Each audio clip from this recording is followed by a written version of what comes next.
guys hear me? Okay, perfect. Good afternoon, everyone. We're almost there. Yeah? It's been a long day. Yeah? We're going to have a great conversation, though. Here we go. Great. Thank you so much for being just amazing and for granting us your time. I think we should first level set. Because I feel like when we talk about activism, sometimes it's like, is it something that you fell into, you happened upon, you were intentional about when you were younger? What brought you to this space? Yeah, I think that, so I was a youth organizer when I was a kid. When I was a middle schooler, I was in student government. That was really important to me. I was probably in student government from 6th grade to senior year in college. That was like my thing. Like I was like Mr. Student Government. If you need to plan a pep rally, the dance, I got Our guy. You know, that was me. And we did policy stuff too. I was on the county student government, the state student government. I was like Mr. Student Government. So that was really big. But it wasn't until I became a teacher. I taught 6th grade math. Sixth grade was great. And I taught in New York City for 2 years. And then I opened up an after-school center in Baltimore, middle grade, so 5th through 8th grade. And those were like the formative times where I lived the system every single day, and I saw what systemic things did to kids, and I saw what families needed. And then Mike Brown was killed in August of 2014, and that changed my life. So I went to Ferguson. Second night I was in St. Louis. It was the first night that I was tear gassed. And then I essentially just never went back to work. I worked at the school system in Minneapolis, and that was what led me here. You bring up Ferguson. I think yesterday you were talking about, cannot believe it's been almost 10 years. 10 years. It'll be 10 years since the protest next year, which is wild. It does feel like just yesterday. I was saying to somebody else, we did the first ever successful sit-in in a police department during the protests. And it was like 20 white people and 3 black people. It was great. It was a cool thing. Yeah. But all the white people dressed up really nice. And it's like 8 o'clock in the morning. And we're all on WhatsApp. And like one or like in pairs or either one by one, they walk into the police department to like ask for like a form or like pay a ticket. And we're like, everybody's on WhatsApp. So when they went in, they like texted like one. Everybody had we here. We getting forms. Right. So the police are like, they're like, wow, it's really packed in the morning. And y'all come early. 3 black people, we're at the end. They see us. They're like, what's going on? So we come in at the very end, and then they lock us in the police department. But because the lobby's full, they're like, the lobby's full in the police department. And then we sit down, and I wish you could have seen their faces. They were so pissed, but it's a police department, so there's cameras everywhere, so you can't really be crazy with us because it's inside the police department. So we're just sitting on the floor, and they are ready to die. And the organizers of that event actually had 400 other active protesters around the corner. So all of a sudden, they're at the front door of the police department, and one of us is assigned to run and push the door open. So he goes up and just like pushes the front door open, and they try and bum rush the police department. And it was just, if you've never seen the police like not know what to do, this was like a moment where they just didn't know what to do. And it ended with me getting dragged out of the police department by my ankles. That was not exciting, but we wrote about this. I did write about yes. this. But it was a very cool action, and the police were pissed, which was our goal. And probably shocked as hell. They were like, wait a second, what are y'all doing sitting on the floor here? Yeah, talk about great allyship. And they literally still barricade the police departments in St. Louis to this day because of that action. Like they are all barricaded. Like it's hard to get in. They don't let groups in anymore, but we got them, and it was incredible. You know, so much of how I think I grew familiar with your work, but a lot of us was through either Twitter or just your ways of just being so active in spreading truth. How has tech kind of been such an impactful and vital instrument and tool for you to make sure that we are getting truth in live time? Yeah, I think about what Twitter did specifically is that it accelerated the pace of the impact of the message. Like all of a sudden, and I was sort of like the voice of the protest in that moment. Like I could tweet, be at the corner of so-and-so, and 3,000 people come every time. That was like our thing. Or like, you know, when we were really messing with the police, I would just tweet the address of the mall, like that'd be the whole tweet, and the police would just show up at the mall, right? And we'd be somewhere else, but I'd do it because I knew they would come.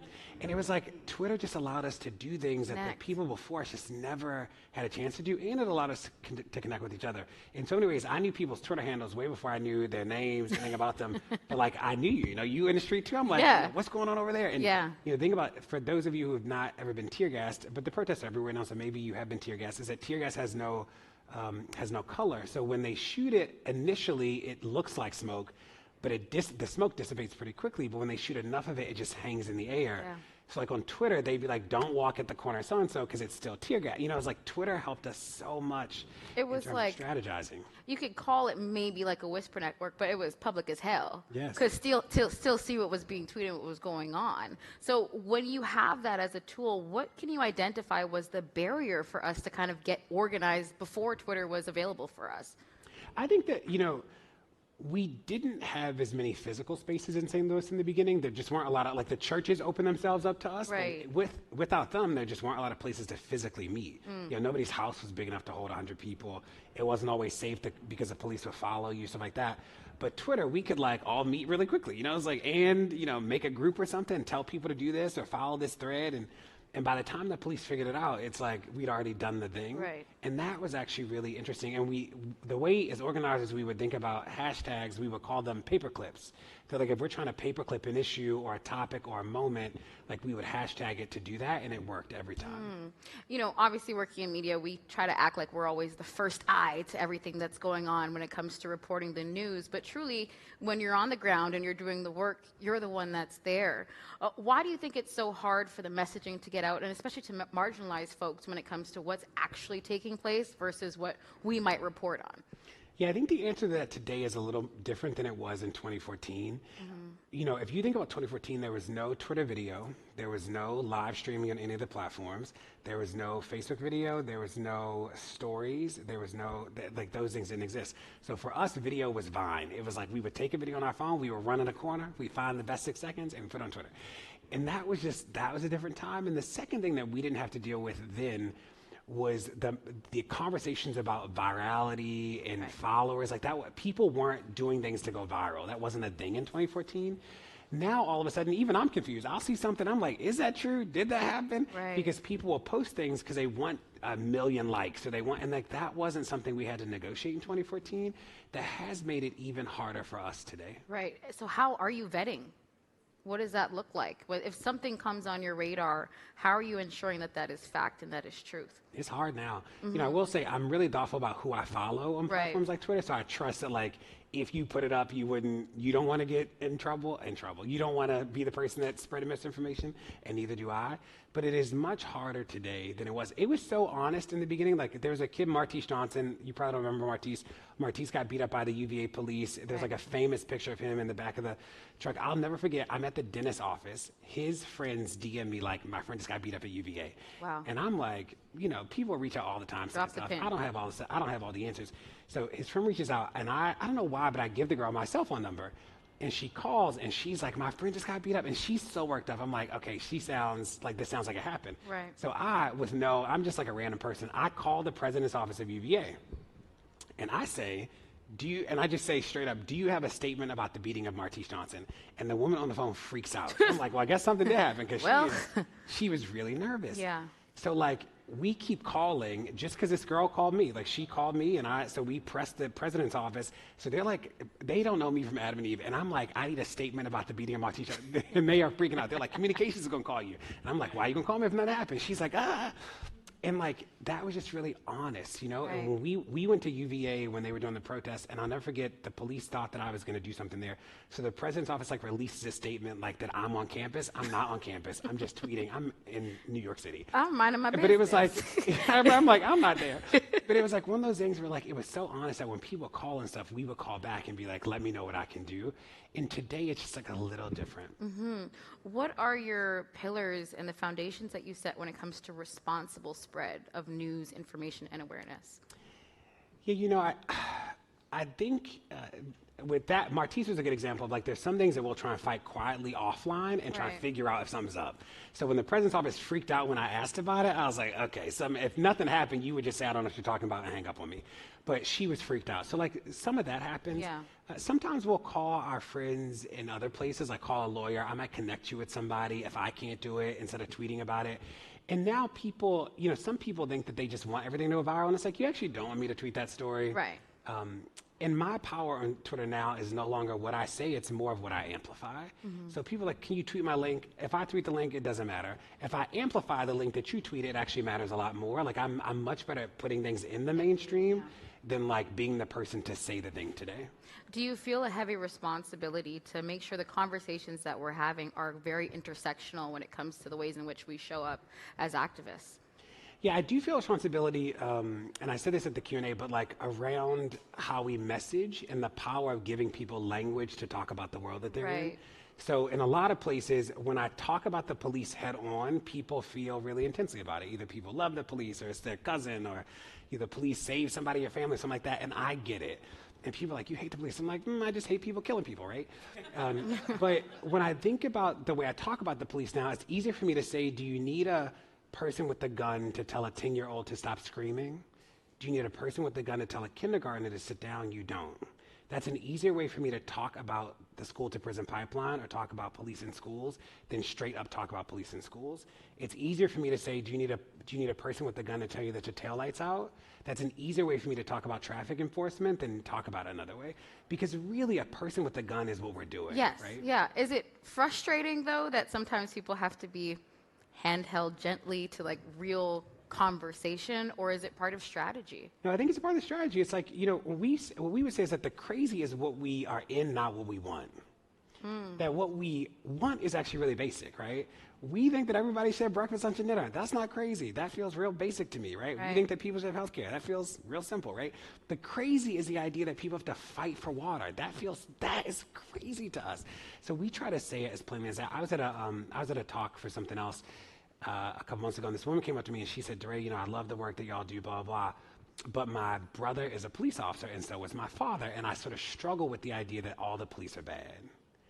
And I said to her, I used to work in education, and we had a school in Baltimore where only 1% of the kids could read and write. High school, only 1% was proficient. And the question for us were there nice people in the building? That wasn't the question. The question was, did they deliver on the promise to kids? And the answer was no.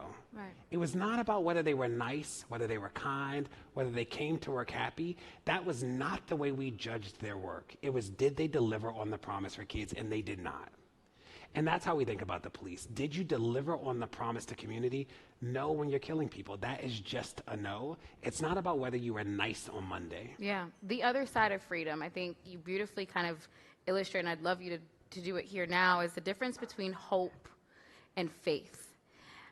In your words, what is the difference? And now when you're looking at the landscape of activism, what side are we more so leaning on?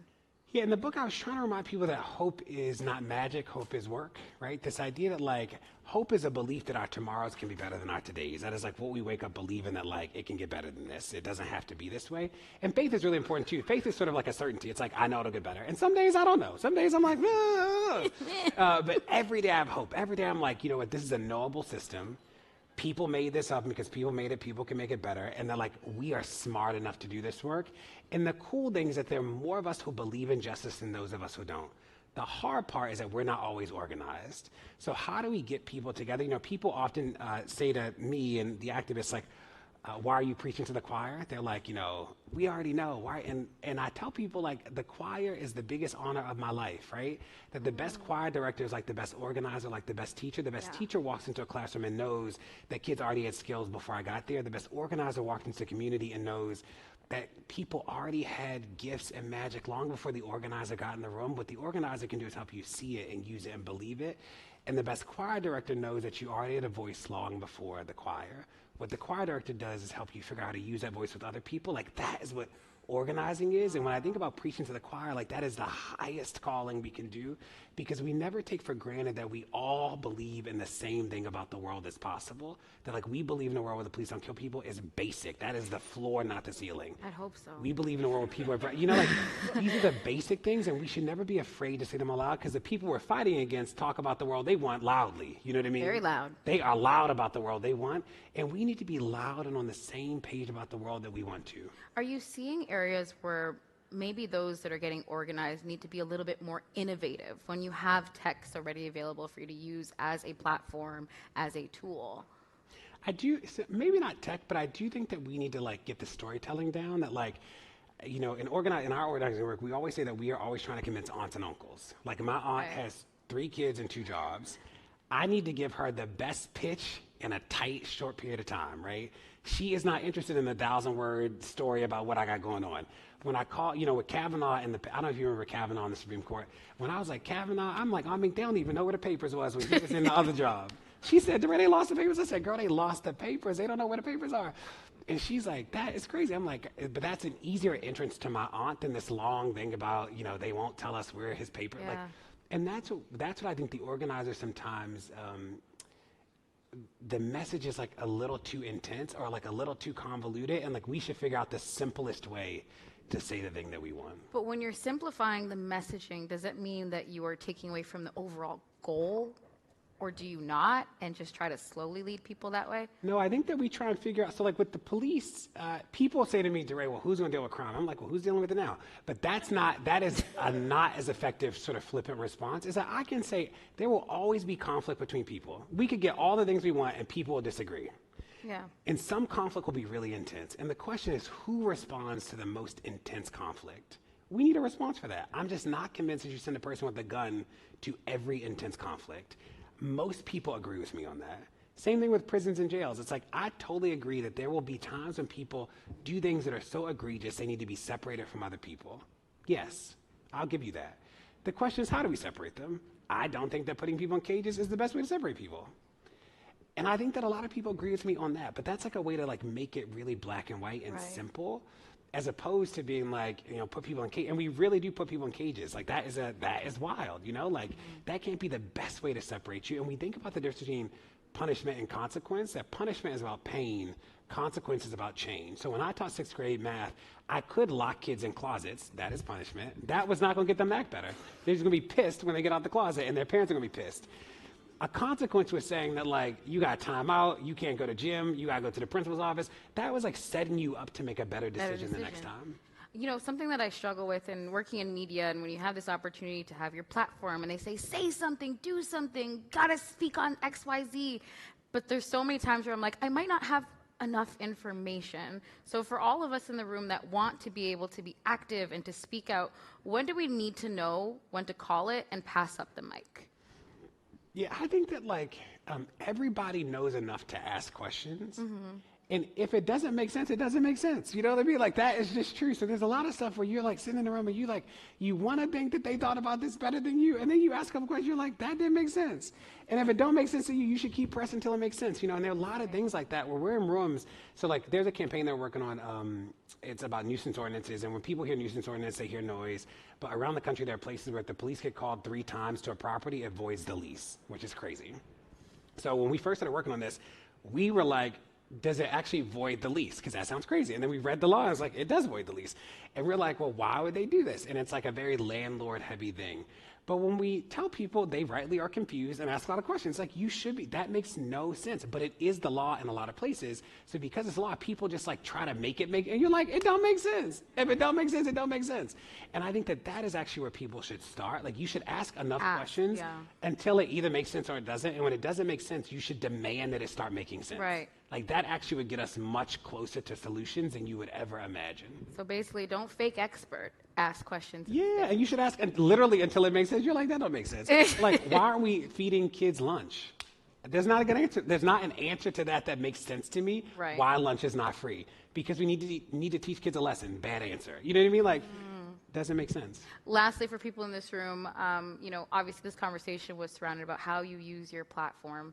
For those of us out there that want to be more active and engaged within our communities and what we're also dealing with when it comes to how we are showing up in society, what's the best way that we can do that? Yeah, I'd say remember that somebody's always watching and somebody's always listening, and the critical mass never begins at 100. It always begins at 1 or 2. Right. And that, like, saying the thing, and you know, the first thing that we ever did in Ferguson, the first thing I ever did in Ferguson was make peanut butter and jelly sandwiches in Tasha's living room. That was the very first thing I did. And then the street medics came and taught us how to deal with tear gas. There were 5 of us in her living room. That was the first thing. People know me because of Twitter and da-da-da, but the first thing I did was in somebody's living room that I didn't even know her well. And then that grew and that grew, but people think it starts out really big, and it doesn't at all. The critical mass always starts out really small, and you have the power to like organize where you are to press people and move people, and like you'd be shocked that systems are not designed to give you the feedback. The last story I'll tell, because I know we're at time, is I used to run human capital in the school system in Baltimore. So I was responsible for everything to do with adults, like all hiring, firing, stuff like that. And on the first day of school, this mom emails the superintendent, and she says, my kid is in a kindergarten class of 45 kids. Like, she's upset about it. And it's a nice email, but she's upset. Superintendent says to me, she's like, can you do something? Because of this one email, I'm like, let's see what we can do. I go, there's a teacher coming back from maternity leave. We split the classroom up the next day. I find money to fund the teacher because the school can't afford it. And by 2 days later, it's fully redone classes, 2 classes of like 20, 25, much better. And it's because one mother sent an email. Right. It wasn't a ton of mothers. The principal didn't reach out to our office. The staffing person who staffs the school didn't reach out. The support person for the school didn't reach out. The network person didn't reach out. No teacher reached out. This mother sent an email. And her email was the only reason why we split those classes up. And it's like the system's not designed to tell her that that email mattered a ton, but her email was the only reason it happened, and we need more people to send emails. DeRay, thank you so much for preaching to the choir. Here we go. We sound Great to be amazing. here, y'all.